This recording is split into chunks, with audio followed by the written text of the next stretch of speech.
Conscience, as you'll see in this letter, is a euphemism for the law.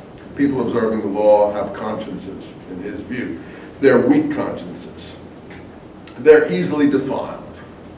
So therefore, they don't eat things sacrificed to idols because they see the things as an idol. But we don't see the thing as an idol because we don't see idols as anything in the world. Whatever you say, plus or minus here, he's attacking the stricture on not to eat things sacrificed to idols and those who have laid it down, and he's calling them weaklings. Now, if you can't see that, I can't make it any clearer to you. But let's go on the way it works here. Look, food doesn't commend us to God, and neither if we eat are we better off, nor if we don't eat are we worse off. Perhaps not, I can't speak to that, but that's certainly Jesus. Man is not known by what goes into the mouth, that goes down the stomach and out the toilet bowl. A man is known by what comes out of the mouth. So that's just a rephrasing of what Paul is saying here, or vice versa. Whenever I see Jesus and Paul basically saying the same thing and others not saying it, I call the character in the scripture Jesus Paul. Because the people in Jerusalem who knew Jesus his whole life obviously didn't get the message. And Peter, who needs a vision of the tablecloth, didn't get the message that food doesn't make a difference before. He had to have a special vision to tell him this. And the people in the Galatians who are stopped keeping table fellowship on the instructions from the Jerusalem leadership didn't get the message. And these are the people who presumably knew Jesus' whole lifetime. So in any case, you make your own judgment on that. I'm 1 against 10 billion, I admit there. But to me, that's what comes through. Okay, fine. I don't. Maybe today people are pure foods people, so they would make a difference to them. People would think that if we eat bad food or something like that, killed not in the right way or not kept pure in the right way, we are in trouble. We might get mad cow disease or something like that. But be careful to fear the strength of yours. You see, he's flattering them. You, my communities, my groups who I've been teaching, they say, you're strong. They're all weak. It's a bit Nietzschean here, getting on almost to even greater supermen of developments of Nietzscheism that come in the 20th century. You're strong. But you should be afraid of this strength of yours because it may be a stumbling block to those that are weak. We know who the weaklings are. The weaklings are people who make issues about these things.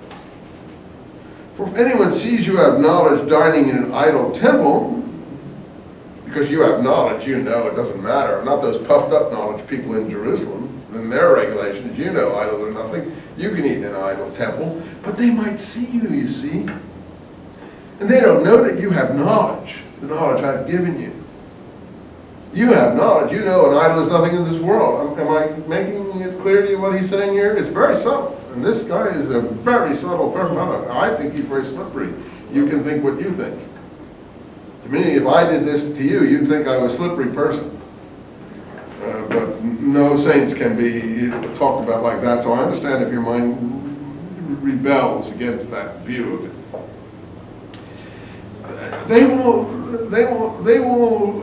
The weak one's conscience will not be builded up, as he started with, and pardon me, will be anyway. In any case, they will be encouraged to eat things sacrificed to idols. The weak ones will be encouraged to eat things sacrificed to idols. So through your example, you may upset them.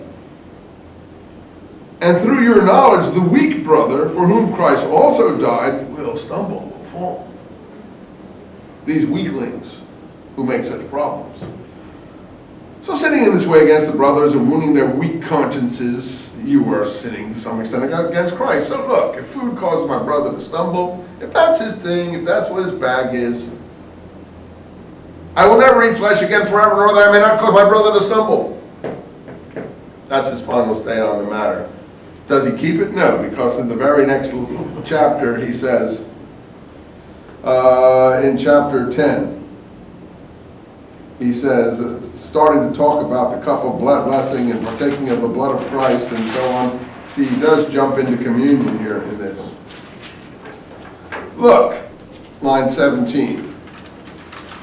Because we, the many, are one loaf, one body. The many, by the way, is the name for the rank and file of the Dead Sea Scrolls.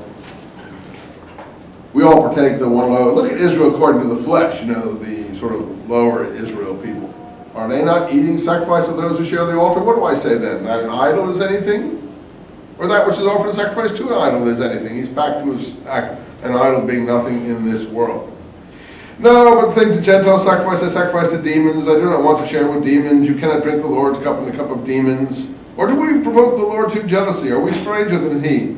All things are lawful to me. All things are permitted. There is no unlawful things, but not all things profit. All things are lawful, but not all things edify. Let everyone pursue his own welfare, but eats the others. Again, that's in the Damascus document too. Eats the others. Eat everything sold in the marketplace, in no way inquiring because of conscience. Now we know everything he means. That's his conclusion. And so what's conscience? The law. Everything is permitted. Of course, we all do that. I do. You do. I've got no. Okay. I eat blood. I eat lobster, shrimp, crab, meat. I'm all for it. You know. I'm only trying to illustrate the historical situation here. But I don't think he's a nice fellow in the way he goes about his arguments. And I don't think he should be in the movement if he treats the movement in this way, because he's not following what the leaders are telling him. And he is certainly is preaching a different Christ. And he claims that he has supernatural visions of this Christ. But they have earthly experience of this Christ. So I'm not sure what side, I'm frankly, well, you know, I come on the earthly side of the people who were with him his whole life, and not people who have visions of him. But I don't follow what they say. I mean, they wouldn't keep me in their community either. So don't think I'm, you know, doing something for my own benefit here. So here it is. So eat everything, don't inquire questions of conscience. The earth is the Lord's and the fullness thereof. Takes another quote out of Scripture. Look, just enjoy yourself. Eat all that is set before you. If an unbeliever invites you into his house and you desire to go, there's the Roman centurion episode in the book of Acts. Eat all that is set before him. Peter says, no, I can't eat. Remember? How many don't remember that? I've never eaten any unclean thing. Eat all that is set before you. Peter needs a vision to deal with this issue. Clearly in Galatians he needs a vision because he doesn't know what he should do on this issue. For the sake of who showed it, and the conscience, for the earth is the Lord's and the fullness thereof. But conscience, I